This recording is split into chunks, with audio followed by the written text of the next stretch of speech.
என் இனிய சொந்தங்களுக்கு அன்பு வணக்கம். நான் உங்கள் யமுனா. இன்று துப்பறியும் சம்புல அடுத்த கதையாக்கிய புது வருட பரிசு அப்படிங்கிற கதையை பார்க்க இருக்கிறோம். இன்னைக்கு ஜனவரி 1 ஏற்கனவே சொல்லியிருக்கேன். இப்போ சாம்பு பெரிய ஆள் ஆயிட்டதுனால என்னன்னா அவரை பார்க்கறதுக்கு அத்தனை பேர் வர்றாங்க. புது வருஷம்னா ஒருத்தர் வீட்டுக்கு போய் பெரிய ஆளுங்கள்லாம் பார்ப்பாங்க இல்லையா, அது மாதிரி வந்து பார்க்குறாங்க. நிறைய பரிசு பொருள்லாம் அவருக்கு வருது. ரொம்ப ஜாலியாக இருக்காங்க. ஆனாலும் ஒரு மனசுக்குள்ள ஒரு வருத்தம் என்னன்னா, நம்ம ஒன்றும் திறமையா ஒண்ணுமே செய்யல. ஏற்கனவே கதைக்கு ஆரம்பத்துல சொல்லியிருக்கேன், காக்கா உட்கார பனம்பழம் எங்கேயா காக்காவுக்கு வந்து விழுமா? விழாது. அதுவா விழுந்தாதான் இல்லையா? அந்த மாதிரி இவர் வந்து ஏதோ செய்ய போக ஏதோ நடக்குது, இவருக்கு ஒரு பேர் கிடைக்குது. அப்ப இவர் நினைக்கிற நம்ம திறமையை நம்ம வளர்த்துக்கணும்னு நினைக்கிறாரு. ஆனா அதுக்கேற்ற மாதிரி வாய்ப்பு வந்து அமையல. அதாவது தான் திறமையை வளர்த்துக்கணும் அப்படின்னு நினைப்பு இருக்க ஒழிய அவரால் முடியல, அதை செய்யவும் முடியல. ரொம்ப வருத்தப்படுறாரு. என்ன பண்ணலாம் அப்படின்னு யோசிச்சுருந்தாரு.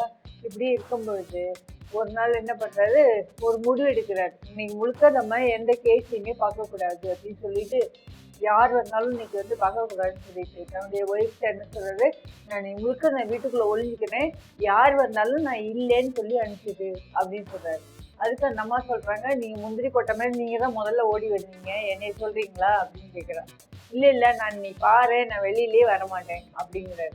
சரி இருந்து பாருங்கன்னு சொல்லிட்டோன்னே ஒரு காலைல கதவை சாத்திட்டு வீட்டுக்குள்ளே இருக்காரு. எல்லாரும் வந்து கேட்குறாங்க. வந்து கேட்கும் போதெல்லாம் அவங்க வந்து கேட்கும்போது இவர் ஓடி போய் பீரோக்கு இடுக்குல போய் ஒளிஞ்சுப்பாரு. அப்போ அந்த அம்மா போய் அவர் இல்லைங்க வெளில போயிருக்காரு இப்படியே சொல்றாங்க. சரி கொஞ்ச நேரம் கழிச்சு பார்த்தா இன்ஸ்பெக்டர் கோபாலன் வர்றாரு. மிஸ்டர் சாம்பு அப்படின்னு சொல்லி கூப்பிட்டே வர்றாரு. அப்பயே இவர் ஓடி போய் ஒளிஞ்சுக்கிறாரு.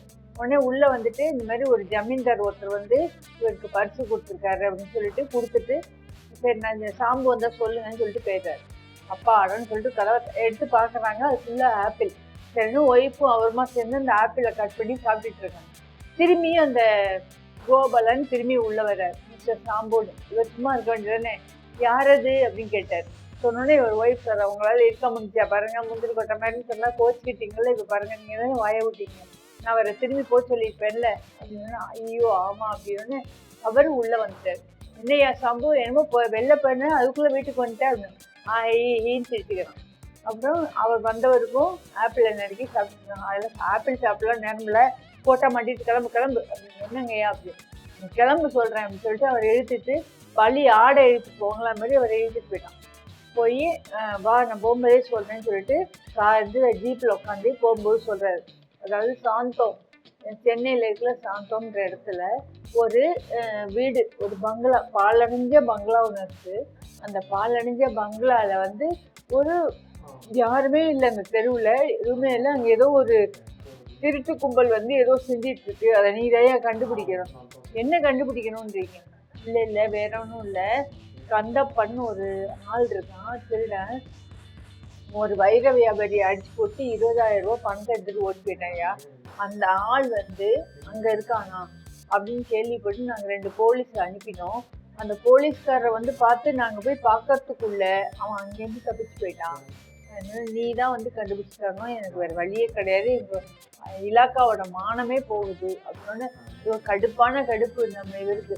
சும்மா இருக்காம எவனே மூஞ்சி தெரியாது, அவனை தப்பிக்கவும் விட்டுட்டு என்னை வந்து கூப்பிட்டு வந்து பார்க்க சொல்றியே அப்படின்னு.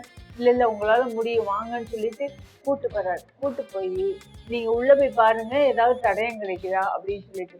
இவர் உள்ள போய் அங்கங்க பாக்குறாரு. இவருக்கு என்ன தெரியும், எவன் மூஞ்சி என்னன்னே தெரியாது இல்லையா. இவரு உள்ள போய் சும்மா சாத்திரத்துக்கு இப்படி உள்ள போய் எட்டி பார்த்துட்டு அப்படி வந்துட்டு சரி வாங்கன்னு சொல்லி வீட்டுல கொண்டு விட்டுறாங்க. இவருக்கு வீட்டுல வந்து உட்காந்து ஒரே மண்டை காய்ச்சல். எனக்கு யாருன்னே தெரியாது, எப்படி கண்டுபிடிக்க போறோம், கட்டாயம் நம்ம மாட்ட போறோம் அப்படின்னு யோசிச்சுட்டு இருக்காரு. யோசிச்சுட்டு இருக்கும்போது எப்பவுமே ரொம்ப யோசிச்சாருன்னா பொடி போடுவார். பொடி போடும்போது தன்னுடைய அதுவும் தங்க பொடிடப்பா அவருக்கு வந்து மைசூர் மகாராஜா கொடுத்தது. அதனால எடுத்து வச்சு போய் தேடுறாரு, காணோம். அவருக்கு ஐயோ நம்ம ஒருவேளை அந்த இதுல விட்டோமோ, அந்த பேலஸ்ல விட்டோமோ அப்படின்னு சொல்லிட்டு யோசிச்சு பார்க்குறாரு. யோசிச்சு பார்த்துட்டு சரி எப்படி போய் தேடுறது அப்படின்னு யோசிக்கிறாரு. போனா ஏதாவது நினைப்பாங்களா அப்பெல்லாம் பல விதமா யோசிச்சுட்டு கடைசியில ஒரு முடிவுக்கு வர்றாரு. சரி 2 போலீஸை கூப்பிட்டுட்டு நம்ம போய் பார்ப்போம் அப்படின்னு சொல்லிட்டு 2 போலீஸை மட்டும் கூப்பிட்டுட்டு சாயங்காலம் வேலையாகணும்னு போறாரு. 2 போலீஸ் என் வாசல்ல நில்லுங்கன்னு சொல்லிட்டு இவர் மட்டும் உள்ள பயந்துகிட்டே தான் போறாரு. ஏன்னா அது ஏற்கனவே பேய் பங்களா அப்படி இப்படின்லாம் சொல்லியிருக்காங்கல்ல, பயந்துகிட்டே உள்ள போறாரு. உள்ள போயிட்டு அப்படியே தேடிட்டே இருக்கவும் பார்த்தா அங்கேருந்து ஒரு உருவம் வருது. அதை பார்த்தோன்னே பயந்து போயிறாரு. பயந்து போனோடனே அந்த உருவம் என்ன பண்ணுது, ஒரு குச்சி எடுத்து அவர் மண்டையில போட போகுது. இந்த போலீஸ்க்கு அந்த பின்னாடியே 2 போலீஸ் கூட்டு பண்ணாருல, அவங்க உள்ள வந்து டேய் அவரை ஒன்றும் பண்ணாத உன்னை சுட்டுடுவோம் அப்படின்னோடனே அவன் கீழே போட்டான். போட்டோன்னே அதை சொல்லி முடிச்சோடனே திபு திபு திபுன்னு நிறைய போலீஸ் உள்ள வந்துட்டு யார் பார்த்தா கூடவே வந்து இந்த இன்ஸ்பெக்டர் கோபால்னு வராரு.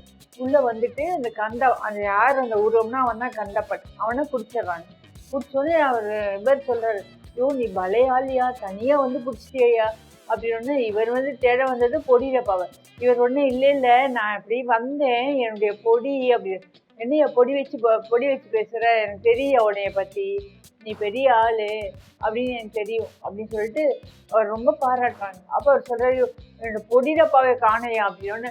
பொடியப்பாவை தேடி வந்தேன்னு சொல்லாம ஒரு பொடியப்பா காணோன்னு, கவலைப்படாத நான் பொடியப்பா நான் வாங்கி தரேன், உனக்கு தங்கத்திலே வாங்கி தரேன் வாயா அப்படின்னு சொல்லிட்டு அப்போ இந்த கந்தப்பனை கூப்பிட்டு கேட்குறாங்க, நீ தான் தப்பிச்சு போனியே எப்படி வந்த திரும்பணுன்னு. இல்லை இங்கே போலீஸ் நடமாட்டம் இருக்குன்னு கேள்விப்பட்டோன்னே நான் இங்கேருந்து தப்பிச்சு போகிற மாதிரி பேசினேன். அப்போ தான் இந்த பக்கம் யாரும் வரமாட்டாங்க, நம்ம சேஃபாக இருக்கலாம்னு நினச்சி அதுக்குள்ளே இந்த சாம்பு வந்து கெடுத்துட்டாரு. அப்படி எப்படியோ இந்த சாம்புக்கு தெரிஞ்சு போச்சு நான் இங்கே இருக்கிறது அப்படின்னு. எல்லாரும் அவரை பாராட்டுறாங்க. ஒரே மாலை மரியாதை இவருக்கு இன்னும் அதிகமாக போகுது. அப்போ ஒய்ஃப்லேருந்து எல்லாரும் ஒய்ஃப்ட்டு வந்து சொல்கிறாரு, நான் அதை தேடி போனேன், நீங்கள் தான் என்கிட்ட கொடுத்து வச்சிங்க காலையில் அப்படின்னு. தங்க டப்பா பார்த்து வைன்னு சொன்னீங்களே, நான் அந்த வச்சிருக்கேன் பண்ணுறேன், கையில் எடுத்து கொடுத்துருந்தேன். இவர் வந்து அசடு மாதிரி செஞ்சாராம். இதுதான் இந்த கதை. இன்னும் அடுத்த கதையில் வேறு என்னென்னலாம் பண்ணாருன்னு நம்ம பார்க்கலாம். இனிய கதைகளை வாசிப்போம், வாசிக்கும் திறனை வளர்ப்போம். என்றும் உங்களுடன் யமுனா.